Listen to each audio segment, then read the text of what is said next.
नमस्ते एभ्रिवान। आज मेरो 2082 साल फागुन महिनाको 18 गते आज फागु पूर्णिमा। आज चाहिँ विभिन्न ठाउँमा होली मनाउने गरिन्छ। आज पहाडी क्षेत्रमा 18 गते छ भने तराई क्षेत्रमा चाहिँ 19 गते रहेको छ। आज स्कुल सरकारी कार्यालयहरू सबै उपत्यकाभरि नै लगभग बन्द नै हुन्छ। यो पर्व एउटा पर्व पनि हो। यो पर्वलाई चाहिँ रङ्गको साथ हर्ष उमङ्गको साथ खेलिने गरिन्छ। तर हामी यसपालि चाहिँ रङ खेल्न नहुने भएको कारणले गर्दाखेरि हामी आफ्नो फ्यामिलीसँग मात्रै रमाइलो गर्नेछौँ। आज हामी फ्यामिलीको साथ हाम्रो पुरानो बस्तीमा जाँदैछौँ। सबैजनालाई ह्याप्पी होली भन्न चाहन्छु। अनि हामी गाउँमा गएरै रमाइलो गर्नेछौँ। आफ्नै घरबाट पकाएर आफ्नै घरबाट रेडी बनाएर लैजाँदैछौँ। यो रोटी बनाउनको लागि मैले पिठो रेडी गर्दैछु भने यहाँ चाहिँ मिठो मिठो अचार रेडी गर्दैछु।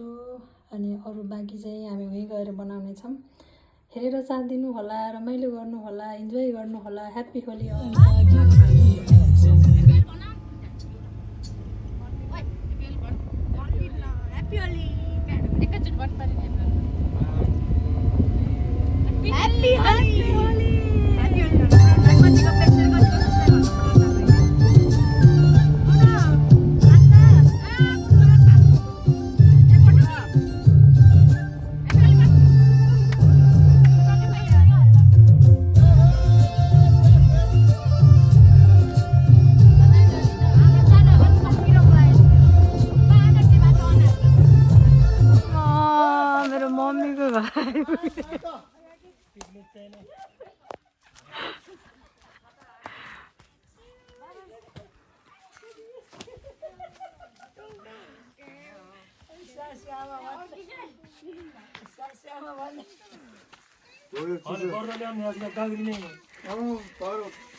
ह्याप्पी होली।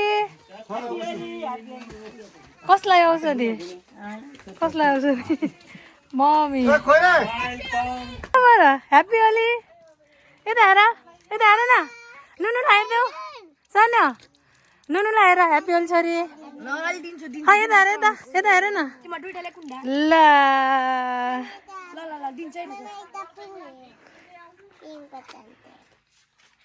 सन्चो भयो हो र। ह्याप्पी होली भन्न बाजुलाई। चेस गर आएको हातले।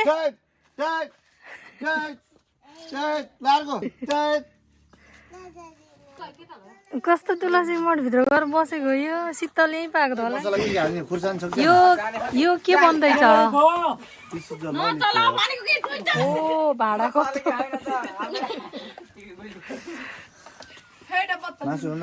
तर मैले पहिलाको भिडियो चाहिँ मेरो पुरानो घर जाने भन्थेँ। तर म चाहिँ मेरो पुरानो घर त हो, तर मम्मी घर आएँ, मेरो घर गइनँ हो नि त, माइतको घर।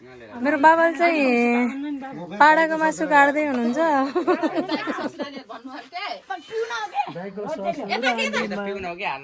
हारो मम्मीको कपाल स्ट्रेट गरिदिनु पर्ने भएको के। अब गर्ने मेरो भएको छ।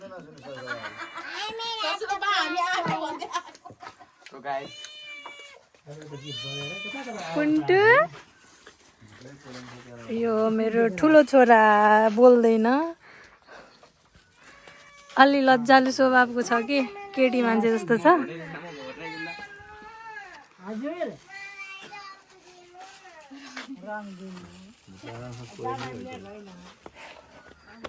लज्जावती काडा जस्तै छिन्।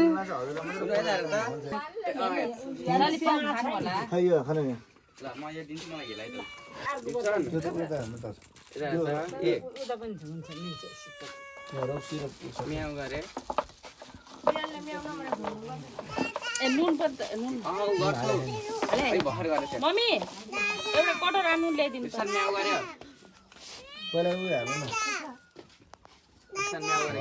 दादा गरेको बोल्दैन एउटा कटोरा नुन। यसले कानले सुन्यो नि के हार बाबुले म्याउ गरेको मात्रै सुन्यो। अहिले त्यो मासु यसैमा मोलेको हुन्छ है अनि मैले रोटी बनाउँदैछु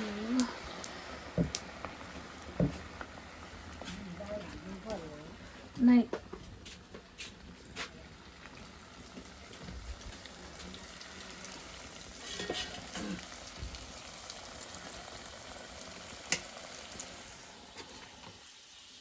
छोरीले पकाएको रोटी आज होलीको दिन है आज होलीको दिन रोटी पकाएर खाइयो है आज घर खानै छ खाने हो बाँकी नै छ बन्दैछ ललिपप ह्याप्पी होली रोटी खाएर यहाँ देखाउनु न यहाँ म त सेकुवा उसमै गराउनु बिर्सियो त ग्यासर रोटी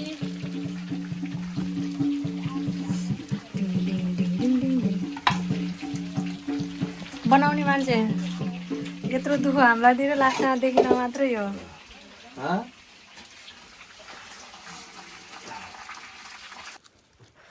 वाउ अब मैले नि हो क्या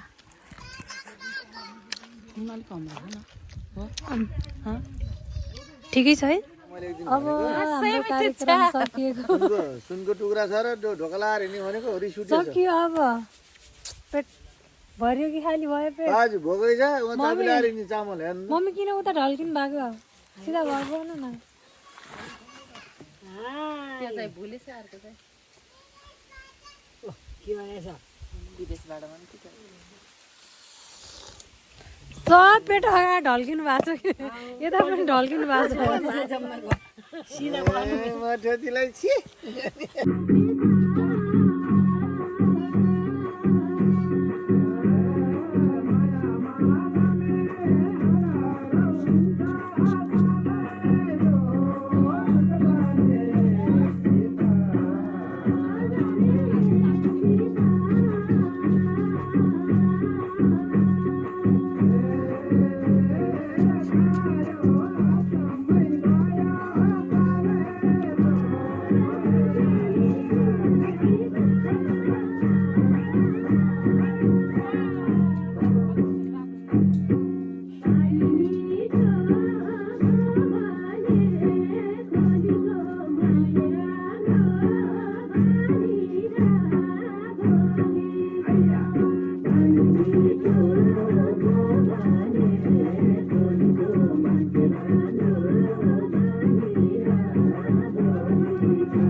भोलि कार्यक्रम सकियो मेरो छोरीहरू पनि आएका छन्